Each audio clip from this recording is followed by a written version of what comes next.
Bună ziua, domnule, și bine v-am găsit la un nou videoclip. În episodul de astăzi ne vom juca Minecraft, știți voi, lumea noastră, like și subscribe, ceea ce trebuie și voi să faceți, să dați un like și un subscribe la acest videoclip. Și am făcut câteva construcții noi, am amenajat, să zic așa, un pic pe aici. Nu știu dacă să vedeți, avem și niște ferme și niște lucruri care sunt foarte importante.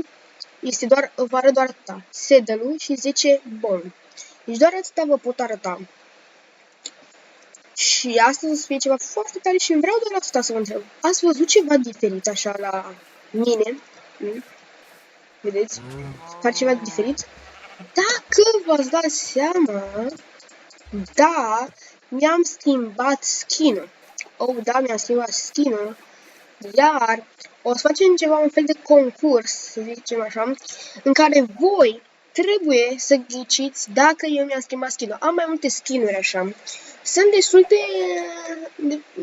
destul de diferite.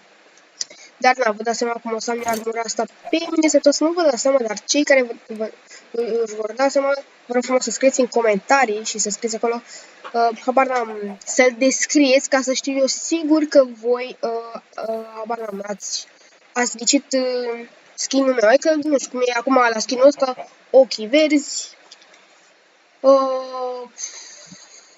nu știu ce mai are asta, mai are așa o bandană, nu știu dacă puteți vedea o bandană în jurul capului, părul negru, știi, ceva de genul ăsta să descrieți și, da, cum ar veni, voi veți câștiga. Mă gândesc și dacă să pun un premiu dacă câștigați chestia asta, dar vedem dacă se va întâmpla și ceva. Ok, prima dată haideți să vă arăt așa, un piculeț, ce s-a mai întâmplat pe aici, nou. Știți bine de castelul nostru, așa, unde aici o să facem mai multe ferme, adică avem ferma asta de sugarcane, nu pot să o numesc fermă, dar totuși e destul de mare. Adică facem la sugarcane, la ăsta, hăi! Da, am uitat să-mi pun ăsta, nu? Bun, așa. Am făcut și foarte multă lână, deoarece am aici dita mai ferma, deci uitați-vă un pic la câte vaci și câte oi. Și de ce oile și vaci sunt amestecați, deoarece din greșeală o oaie, nu știu cum a intrat în țară cu vacile și n-am încercat să o iau să o pun la loc, dar ei nu prea mi-a reușit. Haideți să numărăm și oile. 1, 2, 3, 4, 5, 6, 7, 8, 9, 10, 11. 12. Avem 12 oi și 1, 2, 3, 4, 5, 6, 7, 8. 8 vaci. Ok, asta e destul de ok, dar oile cred că s-au înmulțit cam mult și o să tăiem din ele. Cred că s-au cam înmulțit prea mult. Ok, cei drept ne ajută la lână, nu știu ce o să fac cu lână, dar poate pe viitor o să facem o construcție din lână. Zicem. Avem și porci, îi păstrăm pentru Crăciun, normal. Avem așa 1, 2, 3, 4, 5, 6, 7. Avem 7 porci și avem și o grămadă de găini care fac o grămadă de ouă. Ok, am strâns deja cam 10 ouă aici. Avem așa, la 1, 2, 3, 4. Nu vă mai mișcați. 1, 2, 3, 4, 5, 6, 7, 8. 10. Pe undeva pe acolo 10, 9, cred că s-a mișcat unul și nu pot să n-am văzut exact. Aici mai avem și o fermă, nu știu de frumoasă este și dacă vă place, mie așa place. Aici avem, din asta mă uit. Avem și niște morcovi, rodie, cred că rodie e română parcă asta. Cred că rodie e. Așa, destul de mie așa sunt mulțumit de asta. Am plantat aici niște copaci ca să nu mai trebuie să mă duc până acolo. Am direct aici și plantez de fiecare dată când e. Nu mă întrebați de ce am lăsat asta așa, că am avut mici probleme și am avut urgent nevoie de puțin lemn. Și era noapte și erau mulți nopi, da. Da, am uitat ceva, să vă mai arăt și încă ceva. Deci am zis că sunt 10-9, da? Dacă sunt 10, vor fi 11, deoarece găinușa asta am dat eu așa cu ouăle, așa și cred că 5 ouă mi-a picat un din ăsta. o găinușă, un găinuș sau un cocoș, habar n-am ce. Ăsta o să fie unul dintre animalele noastre de companie, deci pe ăsta nu-l tăiem, fratele meu. Ăsta o să fie acolo cu noi când bate Minecraft-ul, când toate, de toate. Da, uit. Am nevoie de uit. 5. Sper că 5 o să ne fie de ajuns. Mai iau eu de la fermă. Că vreau să avem cât să fie acolo ca să știm sigur că na. Bun.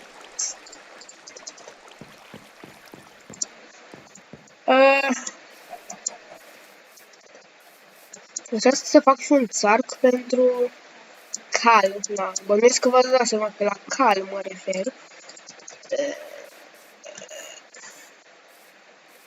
Și armură o să-i fac pe prim plan, cred că o să-i fac o armură, știți voi, din asta de fier după de diamant direct, nu mai fac de din asta aur, că aurul la parte de astea unelte și de genul nu prea sunt bune, că se strică mereu. Ia, uite calul ăsta, da? Hai. E de aici un pic. Hai. De este, bă, cum să nu, și gata, am pus și din asta. Oh, shit. Mamă, uite-te și cu sare. Bă, vezi că ne-am ales un cal destul de bun, adică, sincer, e bun, ce ai? Intră.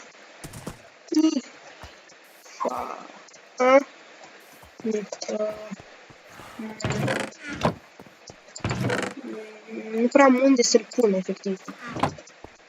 Da, dacă vă întrebați de ce am patul ăsta aici, în caz de orice, ca să, dacă mi-e lene să mă mai duc până la casa mea, mi l-am pus acolo. Da, știu, sunt un leneș. Stai așa un piculeț. Stai așa că nu e așa. Băcăluț de marin. Ia treci tu un pic. Uite fix aici. Bă, momentan stai și tu aici, ok? Rămâi și tu acolo.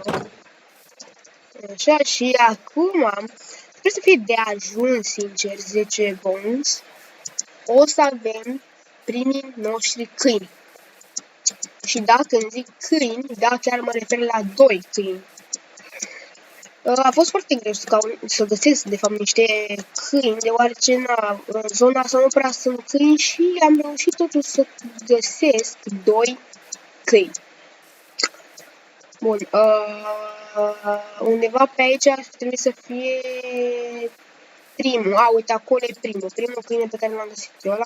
L-am pus, uite, fix aici. I-am dat deja, mi se pare, 2 din astea bune, 2 osișoare. Să vedem acum dacă ori fi de ajuns. Deci 3, în total 3 am avut nevoie. Ia, vină tu cu mine, haide, vină, Cuțu, vină cu mine. Cuțu, o să ai un prieten. Și cred că fix acolo este și următorul. Bam, Cuțu. Ia stai tu. Șezi mânos. Altceva, cred că da, cum să nu. Am avut numai de 2?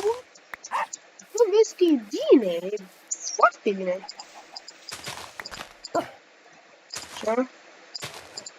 Bun. Căței mei? Cățelușii mei? Bă, cățelușii mei, haideți. Haideți!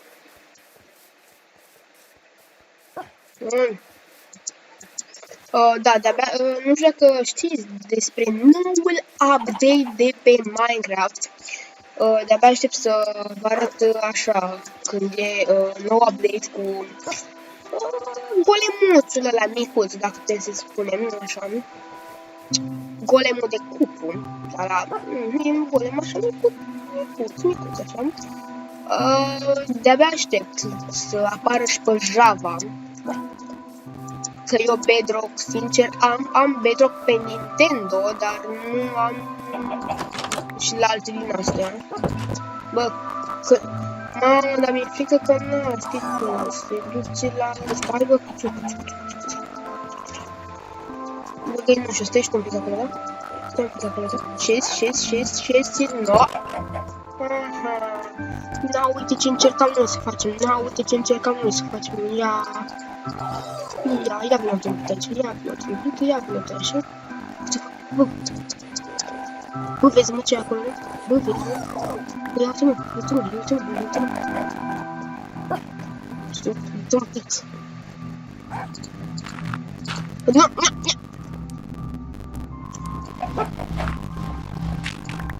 Bă, dar n-ai vrea să-i spui și tu de nicio culoare. De nicio culorită, nu? Nu ai nicio culoare. Da.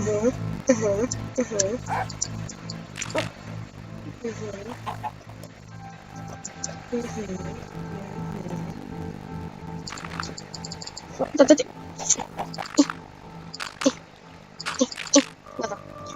Bă, Cuțu, sincer, cred că o să-i las afară, fiindcă n-am. O să fie foarte greu să mai pun după aceea în casă, când se bă, veniți și voi un pic mai așa, un pic. Sau nu știu unde-i pun, că veniți și voi unde.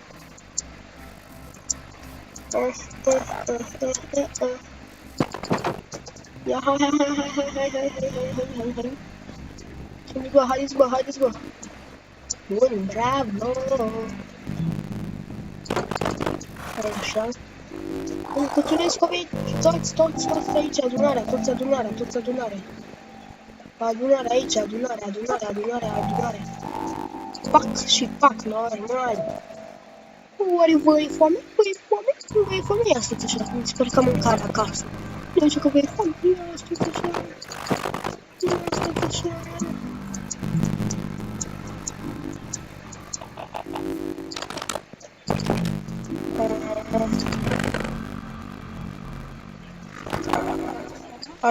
Da.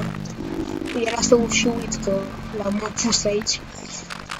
Așa, deci cum ziceam, de-abia aștept să apară și pe Java ca să vă pot arăta așa un pic. Bănuiesc că voi deja știți, dar na, mi-ar plăcea să vă arăt.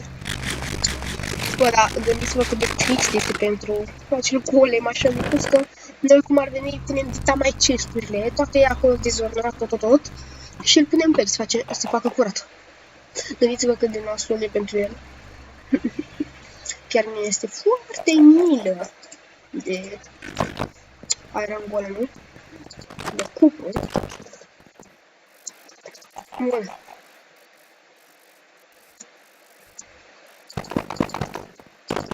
Iar haideți să-i mulțim, pac. Nu o să-i mulțim pe acest videoclip, deoarece o să fie un alt videoclip în care o să mulțim câinii și o să avem un câine mai mic. De-abia aștept să apară acel videoclip. Poate o să fie mâine, poate o să fie astăzi, poate o să fie poimine, poate după 2 săptămâni, habar n-am. Vom vedea. Eu am fost David. Scrieți în comentarii ce nume să le punem câinilor și acestui căluț, negru-alb. Da, și era să uit și acele găinușe sau cocoși, habar n-am ce. De așa. Da, nu uitați să scrieți în comentarii nume pentru fiecare. Eu am fost David, sper că v-a plăcut, nu uitați de like și de subscribe. Pa!